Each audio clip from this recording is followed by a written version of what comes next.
Salve galera, aqui é o Ares e você está no Snyderverso. Exatamente galera, Rebel Moon, novo filme do Zack Snyder pra Netflix. Eu assisti ele na CCXP 2023 e aqui é minha review sem spoiler do que eu achei do filme. Bora conferir?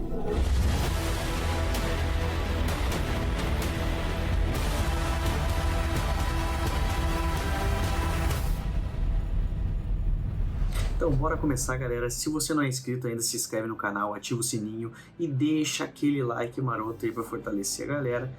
E bom gente, vamos falar um pouquinho sobre o Rebel Moon, o novo filme do Zack Snyder com parceria com a Netflix. Cara, foi incrível.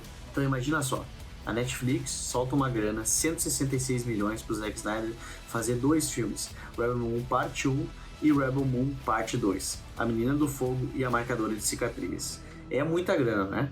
Não, na verdade pra mim não é muita grana, porque só a Lucasfilm desembolsa 300 milhões para um filme de Star Wars. Então se a Netflix quer entrar nesse mercado aí, essa não é uma grana tão expressiva. E eu posso dizer com absoluta certeza pra vocês, o Zack Snyder ele tirou leite de pera. Porque, cara, 83 milhões cada um dos filmes, separando os 166 milhões. Não é uma grana gigantesca para fazer um filme desse tamanho. Cara, por incrível que pareça, parece que a gente tá assistindo um filme de 150, 200 milhões, cara. É bizarro. Então, eu fui na CCXP 2023, viajei para São Paulo, o vídeo tá aí no card, você pode ver, postei um vídeo aí sobre minha viagem. Foi incrível, foi alucinante, foi empolgante, foi uma vibe muito massa. Então o Zack Snyder, o Sean Hatten e o Kurt Johnstad se juntam para criar essa nova obra de arte, tá? O Rebel Moon ele se passa em um universo controlado por um corrupto mundo-mãe, traduzindo Mother World. Ele é dominado pelo temido Império, tá? Então é tipo o Império do Star Wars, assim, digamos, para um efeito de comparação mais genérico. A gente começa com o ex-membro do Império, a Cora, que é a personagem interpretada pela Sofia Boutella. Ela se junta aos rebeldes e toda a galáxia para enfrentar a tirania, tá? E olha esse elenco, ele inclui o Djimon Hounsou, o Charlie Hunnam e a Cleopatra Coleman, além de Ray Fisher e outros personagens. Então bora falar um pouquinho sobre os efeitos visuais do filme, que eu acho que vai ser a primeira coisa que vocês vão notar quando começar o filme. E meu Deus do cinema, tá? Os visuais do Rebel Moon, eles são algo de outro mundo, literalmente, tá? A primeira cena, ela me deixou de queixo caído. E os efeitos especiais? Eu poderia jurar que eu tava assistindo a um concorrente sério pro Oscar de efeitos especiais. E, ei, peraí. O Rebel Moon está concorrendo ao Oscar de efeitos especiais, exatamente, saiu a lista hoje. É espetacular, meus amigos, espetacular. A cena de abertura, como eu disse, ela define um tom de uma forma que só o Zack Snyder consegue fazer, tá? É algo diferente, é algo único, é uma jornada que nem eu esperava, tá? O primeiro ato é uma obra-prima e um mistério, é mais uma mistura de mistério com calma, tá? A gente tá no planeta chamado Veldit, que é onde a Cora está residindo, tá? E eu preciso falar sobre o vilarejo de fazendeiros que tem nesse planeta. É de tirar o fôlego, tá? É uma mistura de futurismo com sociedade antiga. É impecável, assim. Tem toda uma mística nesse vilarejo, tá? Como eu disse, a parte mais antiga da sociedade seria com o modo como eles vivem, como se assemelha aqui com os antigos camponeses, nos reinados feudais e etc. Agora, gurizada, vamos segurar o coração, porque nós vamos falar dos personagens, tá? Eles são um show à parte. Então temos a Cora, o Gunnar, o Jimmy e o Tarak, tá? Todos eles têm o seu momento, tá? Tem um robô, o Jimmy, que é interpretado pelo Anthony Hopkins, que, gente, é emocionante, tá?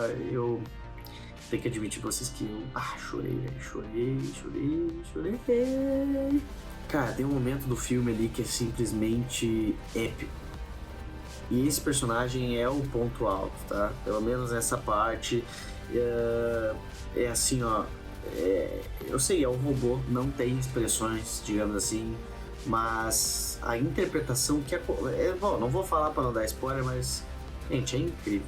E o vilão interpretado pelo Ed Crane, mano, é brincadeira, cara. Tipo, eu apenas vou dizer que nem tudo é o que parece, mas cada momento que ele tá na cena, cara, é aterrorizante.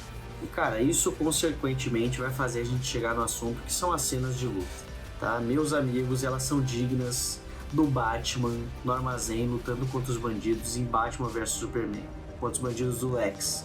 Cara, é uma mistura daquilo com o Watchmen.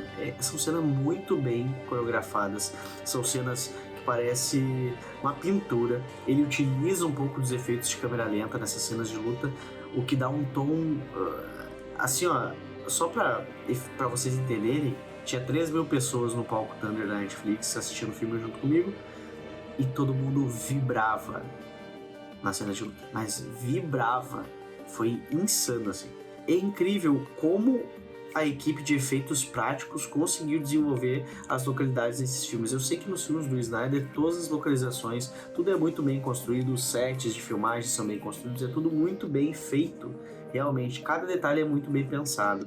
E nesse filme não é diferente, só que ele chega a um outro nível, assim, sabe? Porque tudo, basicamente os sets onde onde as localizações, onde as coisas acontecem, eles foram de fato construídos, eles não são CGI. E isso, cara, faz que a gente acredite mais, torna tudo mais crível. E o filme, ele fica muito, muito, muito mais bonito de assistir, tá? Muito mais coeso, muito mais fluido. O ritmo é muito bacana desse filme também. E, cara, tem muito, muito mais, tá? Mas agora a gente vai falar um pouquinho dos plot twists, pessoal. Realmente, teve umas surpresas que aconteceram nesse filme que me deixaram de queixo caído. Eu fiquei, tipo assim... O que tá acontecendo aqui, cara? Como assim, velho? Que é isso, velho? Essas são as frases que eu soltei durante o filme. Então vão ter reviravoltas que vão mexer com a sua mente, tá? Isso eu posso garantir pra vocês. Vocês não estão esperando. Mas não é só ação não, tá? O Rebel Moon, ele tem coração, algo que muitos filmes por aí esquecem. Ele expande o universo de uma maneira única, ele te deixa com fome demais. E é uma parte 1, né, pessoal? Vamos lembrar disso. Então, a gente tem que se preparar para ter mais perguntas do que respostas. E isso é maravilhoso, tá? Os personagens, nem todos eles são desenvolvidos na parte 1. Daí eu digo no contexto de backstory. Muitos deles, obviamente, isso a gente já devia esperar, né? Muitos deles vão ser desenvolvidos nas partes subsequentes. Então, fiquem ligados. Cara, também quero destacar alguns detalhes bem sutis. Cada planeta apresentado, eles têm seus próprios conceitos, as próprias ideias, contribuem para uma riqueza desse universo, tá? Cada personagem é uma peça única desse quebra-cabeça, e embora nem todos tenham um backstory revelado, a singularidade de suas introduções é algo notável. Por exemplo, cada personagem ele é apresentado. A gente vê um contexto em que eles se encontram. Só que cada apresentação de personagem é diferente e única. É impactante a forma que eles são apresentados, sabe? E é crível a forma que eles são apresentados. Eles não estão por conveniência do roteiro onde eles têm que estar. Realmente eles estão lá por um motivo que tem a ver com o passado de cada um deles. E isso que é bom. Porque a gente sabe que a gente vai ter um backstory que a gente tem, e alguns personagens a gente vai ter o backstory de cada um deles. Só que o que acontece com cada um e a forma que o filme e o roteiro introduzem eles é uma forma muito natural, porque a gente nota que, cara, a vida deles ou o que eles estavam fazendo tava num curso, não é uma coisa assim, o personagem estava parado esperando que o nosso personagem principal fosse encontrar ele. Não, isso não acontece. Todos eles estavam desempenhando, vivendo a sua vida, realizando certa atividade, que eu não vou falar aqui, mas é tudo muito crível. E isso que eu repeti várias vezes essa palavra, porque é uma coisa que me chamou muita atenção no filme. Parecia muito orgânico a forma que as coisas aconteciam. Além do ritmo ser muito bom, o filme não é muito longo, né?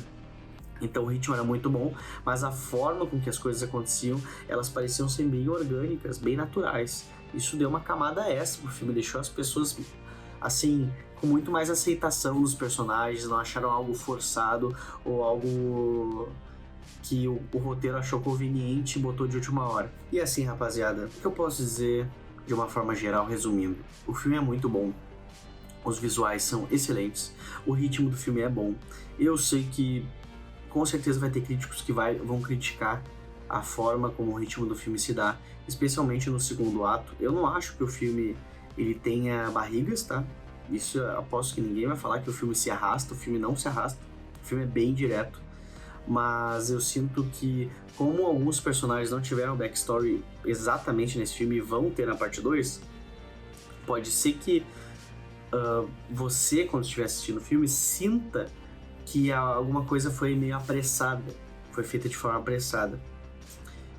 Eu não acho isso, eu não senti isso, mas eu senti que pode passar essa impressão.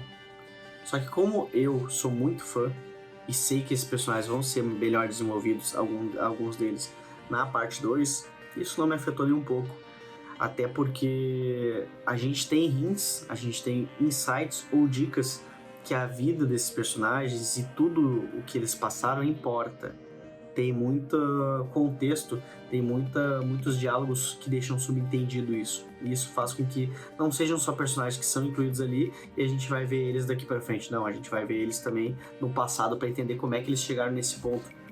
Então é uma coisa que eu achei muito bacana e achei legal eles não terem apresentado todos os personagens. Achei legal que o filme não se baseia só em ficar dando backstory, flashback. Isso não acontece. O filme é muito dinâmico. O filme, ele começa de uma forma muito, muito diferente, como eu disse. Ele vai progredindo até chegar no clímax lá, que é o final.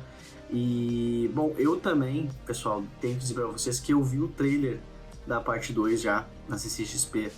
O Zack Snyder, eu tava na primeira fileira, o Zack Snyder apareceu ali e disse pra gente, ó, vou mostrar o trailer da parte 2. E eu, caraca, não é possível. Mas isso vai ficar para um próximo vídeo, que acho que sai amanhã. Um dia depois desse vídeo aí vai sair o vídeo sobre o trailer da parte 2, que eu não vou poder dar spoiler, então eu vou ter que pensar como é que eu vou falar ainda sobre esse trailer. Mas alguma coisa eu vou poder dizer, tá? Eu não posso dizer muita coisa, mas alguma coisa eu posso dizer, basicamente de forma mais genérica, para vocês, sem dar spoiler nenhum, obviamente. Até porque a gente pode dar um contexto do que é a parte 2, porque já saiu em sites como, acho que é a Variety, também algumas sinopses da parte 2, e isso a gente pode incluir nesse mix aí e falar pra vocês, beleza? Então, galera, é isso.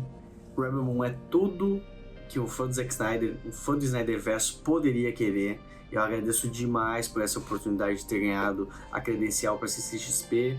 Fui atrás de ficar na fila do painel Netflix, consegui assistir o filme, cara, em primeira mão. Foi a experiência mais incrível. Só tenho a agradecer a todos vocês aí que estão se inscrevendo no canal. Se você não se inscreveu ainda, se inscreve. Se você não deixou o like, deixa o like. Galera, compartilha esse vídeo.